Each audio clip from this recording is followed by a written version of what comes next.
My name is Jessica Brown. I'm 32 years old and work as a product manager at a technology company in New York. On the surface, my life seemed to be going perfectly, but beneath that, complex family circumstances lurked. I started working at a technology company right after graduating from college. Having studied computer science at MIT and graduated at the top of my class, I received offers from several famous companies. However, I chose a relatively small but rapidly growing startup. The reason was simple: I felt I could maximize my abilities there. Over the next 5 years, I literally worked without sparing time for sleep. I was the first to arrive in the morning and the last to leave at night. That effort paid off, and at the young age of 32, I was promoted to product manager. Meanwhile, my younger sister Kelly had been leading a practically freeloader life under the guise of looking for a job that suits her. After graduating from college, my parents continued to defend her as delicate and easily hurt. To me, it just seemed like coddling. I kept a reasonable distance from such a family and sprinted full force in my job while living alone in Manhattan. However, a year ago, the company where my father worked suddenly went bankrupt.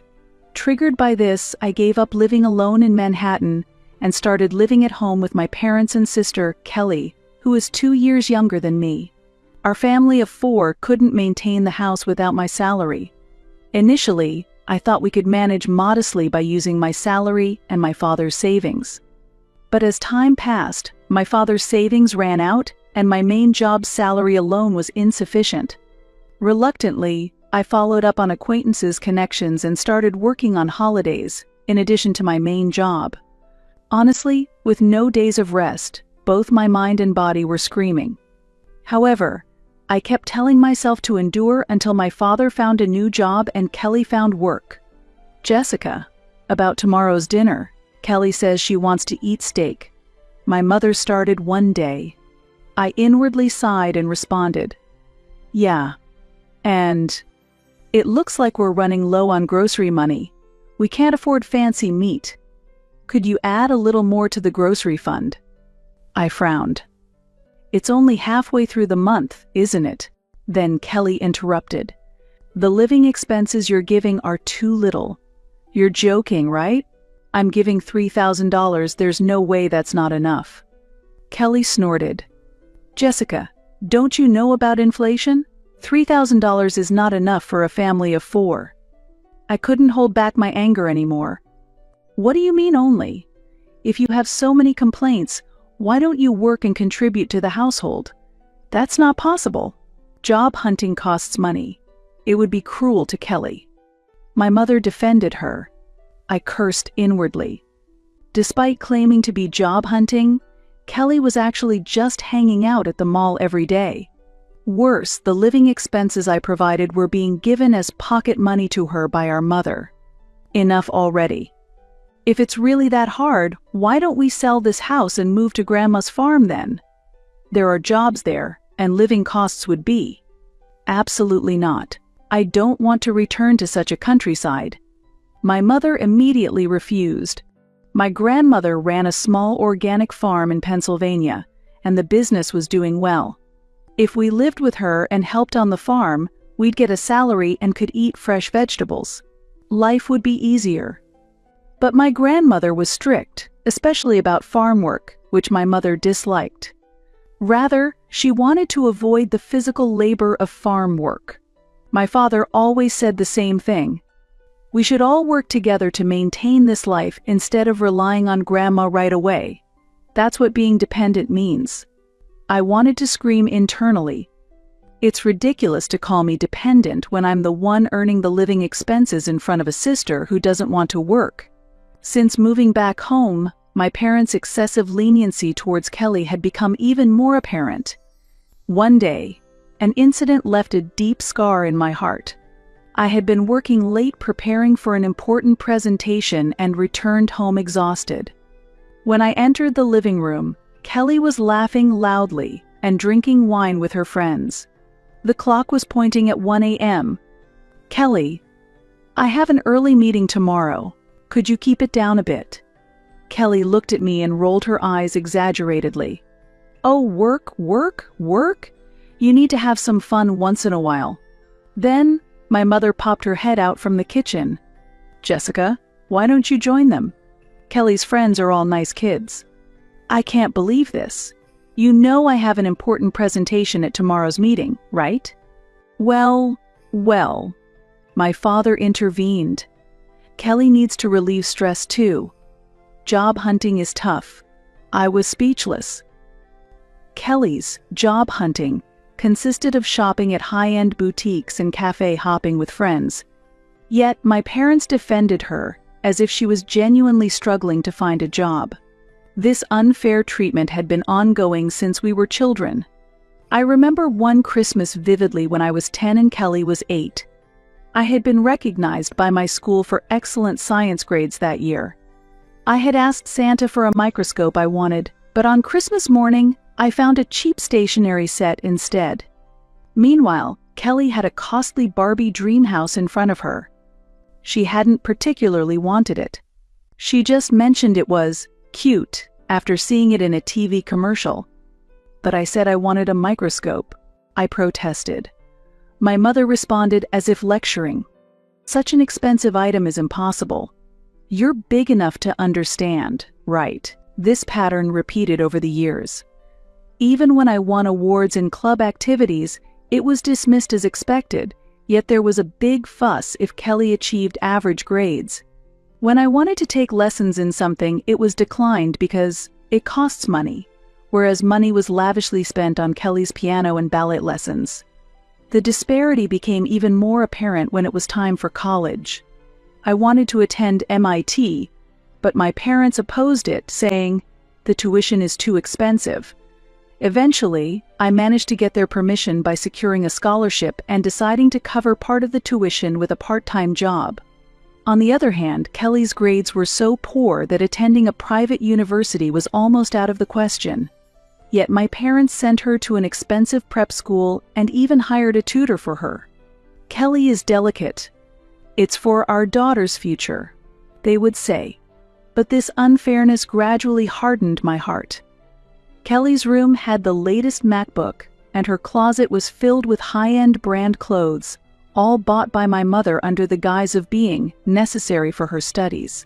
Meanwhile, when my old laptop broke down, my parents said they couldn't afford to replace it. Living at home brought back all these memories on a daily basis. One evening, Kelly suddenly said, "I want a new iPhone." "Didn't you just get one last year?" I pointed out. She replied discontentedly, "If it's not the latest model, my friends will laugh at me." Well, my mother seemed to ponder for a moment but soon said, "Jessica, can you increase the living expenses a bit?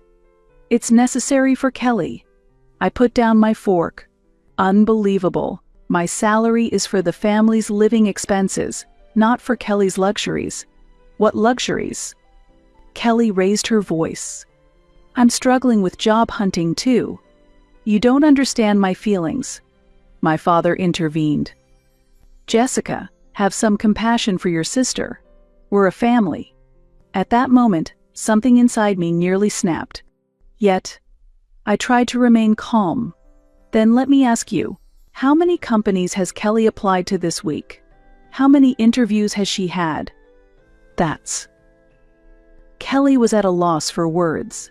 "I'm in the information gathering stage." "Information gathering?" I laughed sarcastically. "Is browsing for branded goods at the shopping mall what you call information gathering?" "Jessica," my mother scolded, "don't corner Kelly. She's trying her best." "Her best?" My voice trembled slightly. When I started working right after university, no one said I was doing my best. Instead, I was told to try harder. My parents fell silent. Their silence felt like proof of the past's unfairness. That night, as I worked in my room, I overheard a conversation between my mother and Kelly in the living room. "It's okay, Kelly. Tomorrow, I'll buy the iPhone with my card. But what if Jessica gets angry? Just keep quiet about it. We're family. After all, we should help each other out a bit." Hearing that conversation, I sighed. My parents' attitude was not only hindering Kelly's growth but also corroding the bonds of our family. However, to change this situation, someone had to stand up. And perhaps that someone might have to be me. One day, the news surfaced that Kelly was engaged. Kelly had a boyfriend named Tony, whom she met through a friend's introduction. Tony was indeed a successful investment banker with a promising future. However, it was clear that Kelly was attracted to him for his financial stability. Likely, Kelly had approached Tony with ulterior motives hidden. Using her natural sociability, she must have made her way into his circle. Indeed, Kelly's demeanor in front of Tony was entirely different from how she acted around me. Her usual assertive remarks were gone, and in front of him, she adopted a sweet, doting expression. As their relationship progressed, Kelly's behavior escalated further. "Hey, Jessica." One day, Kelly entered my room. "Tony's parents are going to set us up with a new apartment before we get engaged."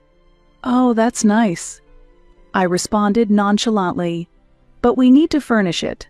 I especially want to coordinate the bedroom with luxury furniture." I could guess where this was heading. "You want me to give you money?" "Please. I'll definitely pay you back later," Kelly said with a voice that would have been hard for the old me to refuse. "The answer is no. That's enough." Then, my mother entered the room. Apparently, she had been listening to our conversation from outside the door. "Jessica, why are you being so cold? Your sister is trying to find happiness." "Happiness?" I scoffed. "The only reason why Kelly approached Tony is his money. And now, she's counting on my money too." "What are you saying?" My mother raised her voice. "Kelly truly cares for Tony. Truly." I interrupted her. "Did you know she's been searching on marriage sites for annual income over $200,000? Kelly's face turned pale. My mother looked bewildered. "And before meeting Tony, wasn't she devouring books like How to Marry a Rich Man?" "That's..." Kelly faltered. "Can't deny it, can you? I saw your browser history when you asked me to fix your computer." My mother still tried to defend her. "But that's..." "Enough." My voice trembled. "This is why Kelly hasn't grown at all, because you keep coddling her." That night, my father visited my room. "Jessica, Kelly might be a bit spoiled. But she's trying to find her own happiness. It's not right to interfere with that." "Her own happiness?" I said in dismay. "Do you think happiness gained by deceiving and using others is real?" My father fell silent. His silence seemed to affirm my words. The situation took a major turn on a Monday morning. I received a notification from my credit card company about a suspected unauthorized use. When I checked, there was a $15,000 charge at a local luxury jewelry store. Shocked, I thought it necessary to return home early to investigate, fearing that a family member might have lost my credit card, and it was being misused by someone else. However, when I got home, I was greeted by an unexpected scene. In the living room, my mother and Kelly were joyfully looking at an expensive-looking engagement ring. At that moment, I understood the meaning of the credit card usage notification I had received. "What is this all about?" My voice trembled, more from deep disappointment than anger. I asked quietly, yet suppressing my anger. "Oh, Jessica?" "Listen, Kelly has officially been proposed to," my mother responded joyfully. "Look, isn't it lovely?" Kelly proudly displayed the ring. "And that ring?" "Oh, I bought it with your card. We're family, so it's only natural to use it for your sister's happiness, right?" I felt like everything was going dark in front of me. "You used my card without permission." "It's okay. Once I marry Tony, I'll pay it back right away," Kelly said, as if she hadn't done anything wrong. "Who gave you permission?" "I don't need permission. We're family," Kelly said proudly. "Besides, this is necessary for making a good impression on Tony, who works on Wall Street." "Is that what this is about? Using someone else's card without permission is a crime." "How are you a stranger?" My mother interjected. "Aren't we family? It's natural for family to help each other out." That moment, something snapped inside me. Her words irreparably broke my reasoning. That night, I spent a long time in my room, thinking about the continuous unfair treatment from my childhood, my parents' favoritism, and their recent betrayal. All these combined into a single resolution within me. For the 3 weeks leading up to the engagement party, I acted as usual. My parents and Kelly seemed to believe that I had forgiven the incident with the ring. However, I had been carefully crafting a plan. When the day of Kelly and Tony's engagement party arrived, it was held in the banquet room of the upscale Plaza Hotel, with about 100 relatives and friends from both families gathered. Kelly, dressed in a pure white gown, stood next to Tony, smiling happily. My parents proudly spoke about their daughter finding a good match. I debated whether to stay until the end, but ultimately decided to request time for a speech. This might be an irreversible choice, but considering the years of unfair treatment and the recent betrayal, I could no longer hesitate. The host introduced me, and I stood in front of the microphone. The lights in the venue focused on me, drawing all eyes. "Ladies and gentlemen, thank you for gathering here today for my sister Kelly's engagement party." I began in a calm tone. My parents looked relieved, probably expecting a sisterly blessing to follow. "Actually, there is something I need to discuss with you all." I took a deep breath. "It's about the beautiful engagement ring on Kelly's finger. That ring was purchased using my credit card without my permission." The room fell silent. The color drained from Kelly's face. Tony looked bewildered, glancing between his fiancée and me. "My family has been living off my income for years. After his company went bankrupt, my father didn't try to find new work, and my mother refused to give up a life of luxury. And my sister Kelly, now 30, has never worked a day in her life." My parents started to rise from their seats in a panic, but I continued. "And now, they've bought an expensive engagement ring without my consent." They tried to justify this criminal act with the phrase, "because we're family." Tony's parents' expressions turned stern, especially Tony's father, who could barely hide his anger. "Tony," I addressed him, "I don't think you know the real Kelly. Do you know why she approached you?" Kelly screamed. "Stop it. Please, just stop." But I didn't halt. "She was attracted to your status and income. In fact, before meeting you, she was looking for a wealthy man. I know she searched online for how to find a rich husband and frequented upscale clubs." Tony stood up, his face a mix of anger and sadness. "Is this true, Kelly?" Kelly couldn't respond, she just broke down crying. Then, unexpectedly, someone else stood up, my grandmother. She began to speak in a calm yet dignified voice. "I have something to say." The room's attention shifted to her. "I've been worried about this family's dynamics for a long time. My daughter and son-in-law's coddling, the excessive leniency towards my granddaughter, and the unfair treatment towards my other granddaughter." My grandmother looked at my parents. "You've taken Jessica's efforts and dedication for granted for too long, and now the results are evident here." She turned to me, her eyes filled with understanding and sympathy. "Jessica, I fully understand your feelings, but you don't need to hurt yourself anymore. Enough is enough." Then, she turned back to my parents and Kelly. "All of you, come to my farm. You will work there and relearn what it means to be human. This is not a suggestion, it's an order." Tony's parents stood up, took their son, and left the venue. The engagement was effectively off. Once again, my grandmother spoke. "So, I heard about the situation from Jessica over the phone. Are you three ready with your bags?" "Are you kidding me?" my mother exclaimed in shock. Just then, a police officer entered. As my bewildered family struggled to comprehend the situation, I explained. I had already reported it. The unauthorized use of my card is a criminal act. You could go to prison for this, but if you're willing to work hard under Grandma's supervision and show you're ready to change, maybe things can be different. My parents and Kelly were speechless at the sudden turn of events. However, they accepted the situation and chose to work at the farm. I decided to throw them a lifeline for the last time. Some might call it leniency, but they were family after all. That evening, a large moving truck arrived. Their belongings had already been shipped to my grandmother's farm. I decided to rent a new apartment and return to living alone.